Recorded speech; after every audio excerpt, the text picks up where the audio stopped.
আব্দুল্লাহ ইন্তিকাল করেছেন, আর ওই দিক দিয়ে আম্মা আমেনার গর্ভে জনাবে মুহাম্মাদুর রাসূলুল্লাহ, জোরে জোরে বলি সাল্লাল্লাহু আলাইহি ওয়াসাল্লাম। তাহলে আমরা এইটুকু বুঝলাম, নবীজি দুনিয়াতে আসার আগেই ওনার আব্বা জান আব্দুল্লাহ দুনিয়া থেকে বিদায় হয়ে গেছেন। ঠিক না বেটি? নবীর বাবা নাই, মা আমেনা বড় পেরেশান হয়ে গেলেন। আরে আমার গর্ভে সন্তান এসেছে, আব্দুল্লাহর কত আশা ছিল সন্তানের মুখ দেখবে, কিন্তু সন্তানের মুখ দেখার আগেই তিনি দুনিয়া ছেড়ে চলে গেলেন। মা আমেনা বড় পেরেশান।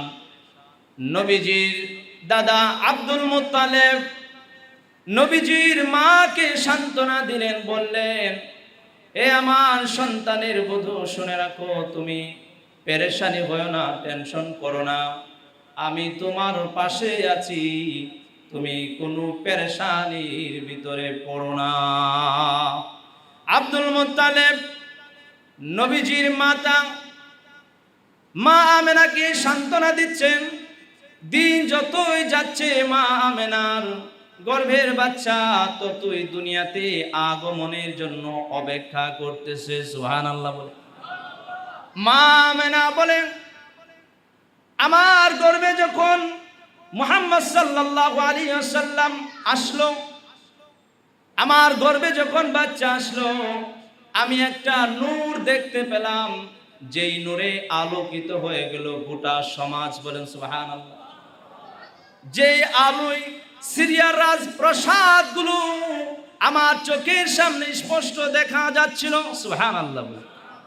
মা আমেনা বলে, মুহাম্মদ যখন দুনিয়াতে আসবে, আমার গর্ভে যখন আসলো, অন্যান্য নারীদের পেটে যখন বাচ্চা আসে, শরীর ফুলে যায়, খাবারের রুচি কমে যায়, ব্যথা করে নানান জটিলতার সমস্যায় সম্মুখীন হয়, পেট বড় হয়ে যায়, শরীরে পানি এসে যায়। মা আমেনা বলে, এই মুহাম্মদ আমার গর্ভে আসার পর আমি কোনো ধরনের কষ্টই অনুভব করি নাই। সুবহানাল্লাহ বলেন। আমি একটু টেরও পাই নাই, আমি কোনো ব্যথা অনুভব করে নাই।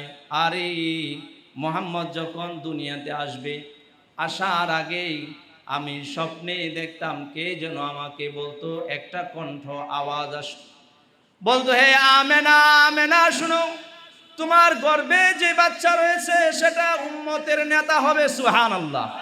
এ আমেনা শুনো শুনো, তার নাম কি হবে জেনে নাও। দুনিয়াতে আসে নাই, আসবে কিছুদিন পরে, তার নাম রাখবে মুহাম্মদ সাল্লাল্লাহু। মুহাম্মদ নামের অর্থ প্রশংসিত। সুবহানাল্লাহ। গর্ভের সময় যখন আসলো দুনিয়াতে, যেই সময় নবীজি আগমন করলেন, নবীজি যখন দুনিয়াতে আসলেন, ওই দিক দিয়া পারস্যে যেই অগ্নিকুণ্ড ছিল, যেখানে বিদুর্মীরা তারা অগ্নির পূজা করত, আগুনের পূজা করত, সেই আগুন 1000 বছর ধরে জ্বলতেছিল, 1000 বছর ধরে, কারণ তারা অগ্নি পূজা করত। ওই 1000 বছর ধরে প্রজ্বলিত অগ্নিকুণ্ডটা মুহূর্তের মধ্যেই নিভিয়ে গেল। সুবহানাল্লাহ। নবীজি দুনিয়াতে আসলেন, জমিনে আসার সাথে সাথে নবীজি আল্লাহর শুকর আদায় করলেন। সুবহানাল্লাহ বলে। নবীজি দুনিয়াতে আসলেন, কোন দিন আসলেন? 12ই রবিউল আউয়াল, সোমবার দিন সুবে সাদেকের সময় আল্লাহ নবীজি দুনিয়াতে আগমন করেছেন। সুবহানাল্লাহ। নবী আসলেন 12ই রবিউল আউয়াল, এটা এক রাওয়ায়াত। আবার কিছু কিছু রাওয়ায়াতে এসেছে 9ই রবিউল আউয়াল নবীজি দুনিয়াতে এসেছেন। আবার কেউ কেউ বলেছেন নবীজি 13ই রবিউল আউয়াল দুনিয়াতে আসছেন। তাহলে নবীজি দুনিয়াতে আসার ব্যাপারে কিছু আছে কি ইখতিলাফ আছে, মতানৈক্য আছে। এখন আমরা যেরকম জন্ম তারিখ লিখে রাখি বাচ্চাদের, আগে তো এটা লিখে রাখতো না, আর প্রয়োজনও ছিল না। এখন কেন প্রয়োজন? এখন আপনি বাচ্চাকে স্কুলে ভর্তি করাইতে গেলে দরকার, চাকরি করতে গেলে দরকার, আপনি যে কোনো কাজে গেলেই, আপনি যদি ব্যাংকে অ্যাকাউন্ট করতে যান সেখানেও আপনার জন্ম তারিখের কি প্রয়োজন পড়ে। আগে তো এগুলো প্রয়োজন ছিল না, যার কারণে লিখে রাখে নাই, তাই কিছুটা ইখতিলাফ হয়েছে। কিন্তু নবীজি দুনিয়া থেকে বিদায় নিয়েছেন 12ই রবিউল আউয়াল, এই ব্যাপারে সবাই একমত। তাহলে নবীজি দুনিয়াতে আসলেন 12ই রবিউল আউয়াল, এবং কেউ কেউ বলছেন 9, কেউ বলছেন 13, কেউ বলছেন আরো দুই একটা মত রয়েছে। তে দুনিয়াতে আসার ব্যাপারে তারিখটা কি আছে, ইখতিলাফ আছে, কিন্তু দুনিয়া থেকে বিদায় হয়েছেন 12ই রবিউল আউয়াল, এই ব্যাপারে কি নাই, ইখতিলাফ। এই কথাগুলো কেন বলছি, যে আমরা এই যে এই মাস আসছে 12ই রবিউল আউয়াল আসলে আমাদের ভিতরে নবীর প্রতি জজবা বেড়ে যায়। নবীর সুন্নতের ধারি না, নবী যা বলে গেছে তা করছি না, কিন্তু 12ই রবিউল আউয়াল আসলে একটু জিলাপি নিয়ে মিছিল শুরু করে দিই। আমরা মনে করি যে এটা আমি বড়ই নেক কাজ করে ফেলতেছি। আচ্ছা বলেন তো, নবীজি আসার ব্যাপারে অবশ্যই নবীজি দুনিয়াতে আসছে গোটা উম্মতের জন্য খুশির বিষয়, আনন্দের বিষয়, বলুন সুবহানাল্লাহ। কিন্তু নবী যে চলে গেছে এটা তো আবার কষ্টেরও বিষয়, ঠিক না বেটি? তাহলে আপনার ধরে একজন খুবই আপনজন, আপনার একজন খুব আপনজন একটি নির্দিষ্ট তারিখে দুনিয়াতে আসলো, আবার কিছুদিন পরে, কয়েক বছর পরে একই টাইমে সে একই তারিখে সে কি করেছে, ইন্তেকাল করেছে। সে যখন দুনিয়াতে যে তারিখে আসছে, আপনি প্রতি এই তারিখেই জন্মদিবস পালন করেন, খুব আনন্দের সাথে উদযাপন করে। এরপরে যখন একই তারিখে মারা গেছে, তখন কি আপনি উদযাপন করবেন, আনন্দ উদযাপন করবেন বলেন? তাহলে আমরা যারা মিলাদুন নবীটাকে খুবই গুরুত্ব দিচ্ছি, এটাকে খুবই পালন করার ব্যাপারে আমরা এই যে বিভিন্ন মিছিলও পর্যন্ত হয়, এগুলি করতে গিয়ে দেখেন আমরা আশেকে রাসূল দাবি করি।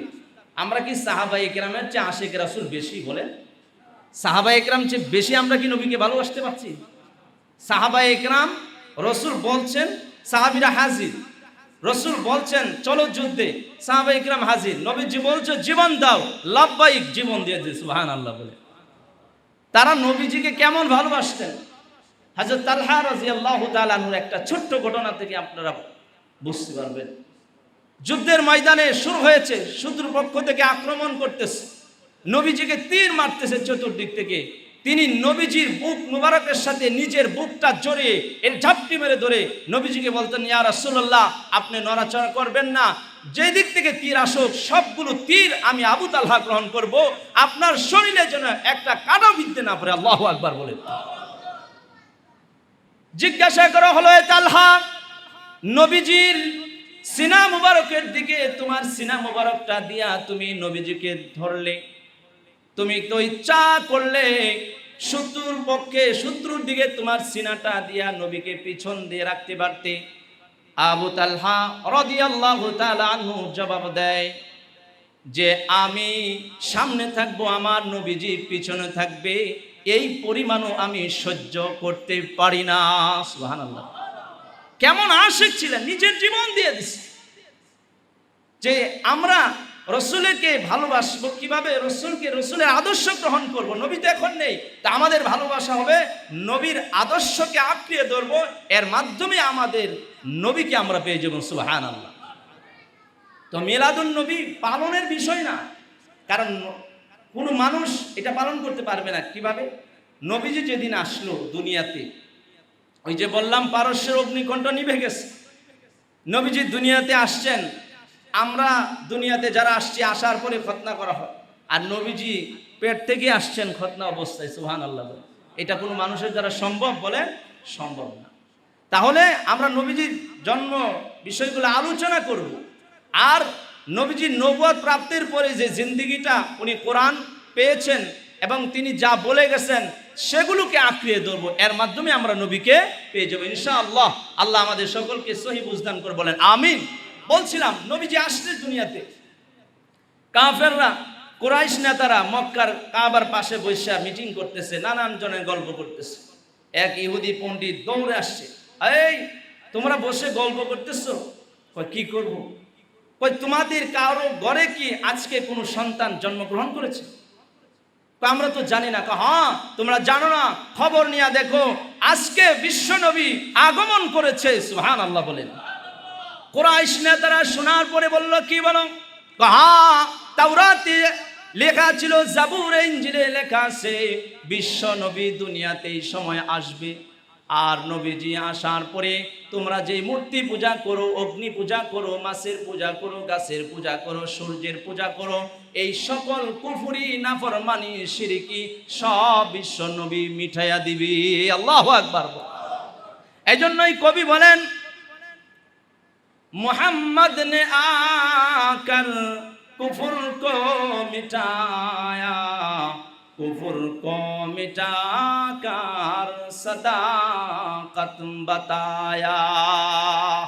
আল্লাহ নবী মুহাম্মদুর রাসূলুল্লাহ দুনিয়াতে আইসা, দুনিয়াতে আসার পরে সমস্ত কুফরি তিনি মিটাইয়া সত্যটা তিনি মানুষের সামনে প্রকাশ করেছেন। সুবহানাল্লাহ। আরো জোরে বলেন সুবহানাল্লাহ। ওই ইহুদি বলল, শুনো রে, তোমরা বসে আছো, আনন্দ আর করতে পারবে না যদি তার কথা না শুনো। খবর নিয়ে দেখো, বিশ্ব নবী দুনিয়াতে আসছে। কাফেররা তো মাথা গরম, হাই কি কয়, দৌড়ে গিয়া খোঁজ নিল পাড়া মহল্লায়, কার ঘরে সন্তান আজকে দুনিয়াতে আসছে। খবর নিয়ে দেখে আব্দুল মুত্তালিবের নাতিন আব্দুল্লাহর সন্তান মুহাম্মদ দুনিয়াতে এসেছে। সুবহানাল্লাহ। ওই কুরাইশ, ওই পণ্ডিত ইহুদি নেতা বলছিল, তবে শুনে রাখবা, তার নাম হবে মুহাম্মদ এবং তার কাঁধের দুই পাশে দেখবা একটা চিহ্ন থাকবে, এটা হলো মোহরে নবুওয়াত। সুবহানাল্লাহ বলে।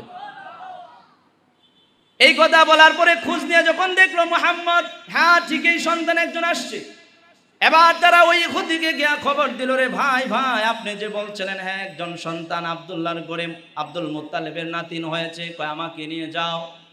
তারা সবাই তাকে নিয়ে গেল, গিয়ে মা আমেনার কাছে গিয়ে বলে, শিশুটাকে একটু আমাদের কোলে দাও। কয় নেন, ঠিক আছে।